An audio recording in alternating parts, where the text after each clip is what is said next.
નમસ્તે વિદ્યાર્થી મિત્રો, મારું નામ પ્રોફેસર વિપુલેશ દલત.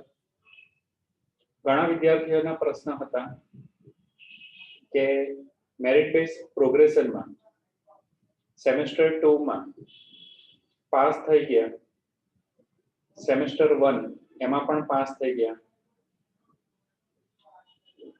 પરંતુ નીચે રિઝલ્ટમાં ફેલ બતાવે, તો પછી આ પાસ થાય ફેલ થાય કઈ કેટેગરીમાં ગણે?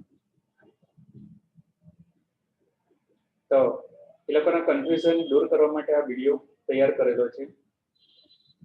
સૌથી પહેલા તો વિદ્યાર્થી મિત્રો, તમારે છે તે તમારો ગ્રેડ જોવાનો છે. ગ્રેડમાં જુઓ,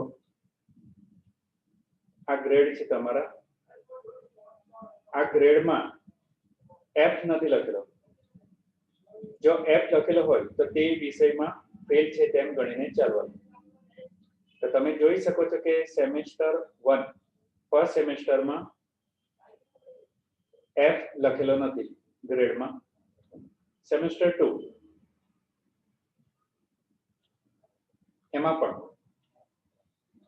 એફ લખેલો નથી, બરાબર? એટલે કે આ વિદ્યાર્થી પાસ છે. હવે બીજું જોવાનું છે કે આ વિદ્યાર્થીના 70 માંથી 25 કે તેથી વધારે હોવા જોઈએ, બરાબર? અહીંયા જોઈ શકો છો 70 માંથી 25. તો 25 કે તેથી વધારે છે,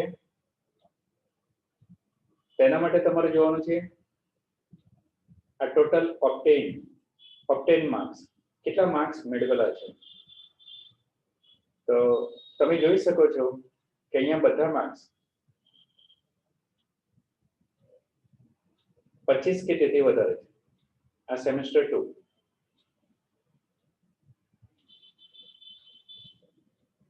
અહીંયા જુઓ, સેમેસ્ટર 1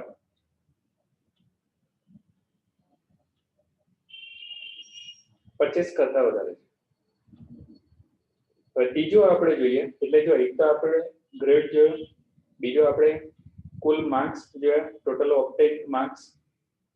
ત્રીજો આપણે જોઈએ કે એના 50 માંથી 18 માર્ક છે.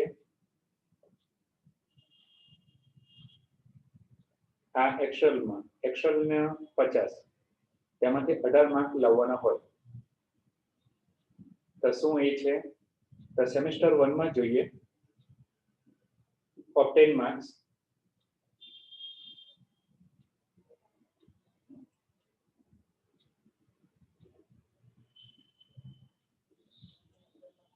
આ external ઓબ્ટેન,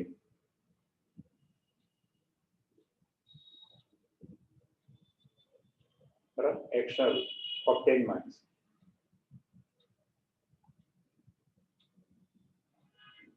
semester 2 external obtain marks.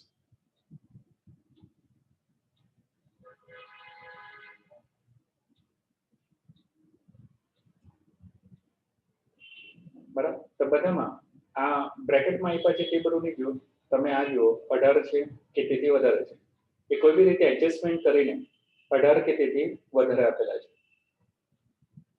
તો આ ત્રણ ક્રાઇટેરિયામાં એના છે તે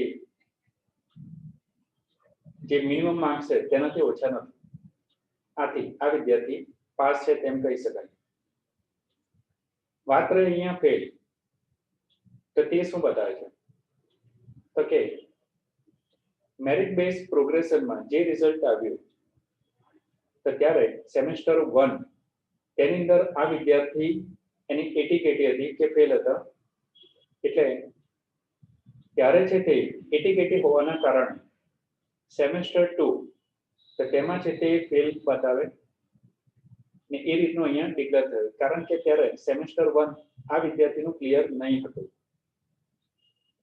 બરાબર? એટલે જ્યારે સેમેસ્ટર 2 ડિક્લેર થયું તો ત્યારે સેમેસ્ટર 1 એમાં એટીકેટી હતી અને એ ક્લિયર થયેલું નહીં હતું. એના કારણે અહીંયા છે તે ફેલનું રિઝલ્ટ લખેલું છે. ત્યારબાદ સેમેસ્ટર 1 ડિક્લેર થયું ને સેમેસ્ટર 1 માં મેરિટ બેઝ પ્રોગ્રેશન જાહેર કરાયું, બરાબર? એટલે હવે તમે સમજી શકો છો કે સેમેસ્ટર 2 નું રિઝલ્ટ પહેલા ડિક્લેર થયું અને સેમેસ્ટર 1 નું રિઝલ્ટ પાછળથી ડિક્લેર કરવામાં આવ્યું મેરિટ બેઝમાં. એટલે જે એનું ઓરિજિનલ રિઝલ્ટ હતું કેટી વાળું તે સુધરી ગયું. આ તમને સુધરેલું રિઝલ્ટ દેખાય છે સેમેસ્ટર 1 નું. ઓરિજિનલ રિઝલ્ટ દેખાતું નથી. એટલે આ રિઝલ્ટ પણ મેરિટ થી પાસ થયેલું છે. તમે જોઈ શકો છો અહીંયા લખેલું છે સેમેસ્ટર 1 નું રિઝલ્ટ મેરિટ થી પાસ છે, ઓરિજિનલ રિઝલ્ટ નથી. બરાબર છે ને એમાં મહિનો જુઓ ઓક્ટોબર 2020. તમે વિચારો કે આ વ્યક્તિએ પ્રથમ એક્ઝામ ક્યારે આપી હશે? તો કે નવેમ્બર 2019 નવેમ્બર 2019 માં સેમેસ્ટર 1 એની એક્ઝામ આપેલી હશે. એમાં એની એટીકેટી હશે. બરાબર છે.